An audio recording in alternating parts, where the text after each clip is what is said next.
प्रिया दीदी के चैनल को लाइक, शेयर, कमेंट, सब्सक्राइब जरूर करें। बेटी के कोई सनकार मावाए पापा, लिखेले श्री भगवान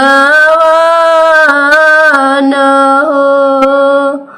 बेटी के कोई सनकार मावाए पापा, लिखेले श्री भगवान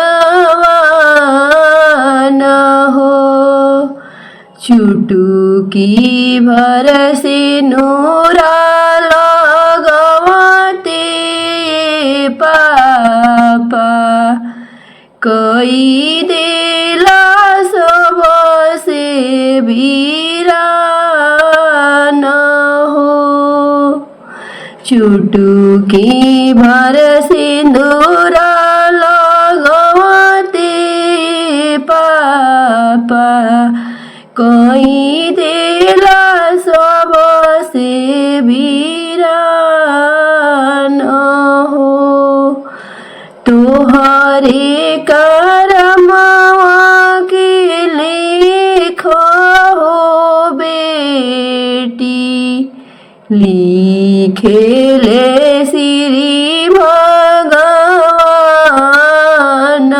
हो। चुटकी भर सिंदूरा तोहारा हो बेटी, उहे बनी है तोहारे सुहाग हो। सब दिन घर में रखलाए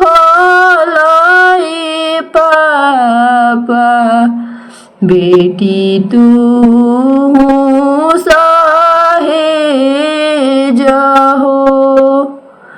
आजू काहे बनौले बड़े पापा, पत्थर की आपन करे जहो। आजू काहे बनौले बड़े पापा, पत्थर की आपन करे जहो। दुनिया के बारी तो हो बेटी, देख चली आवेला हो। पापा के घरवा जनमते हो बेटी, होई जाली पाहुन हो। पापा के घर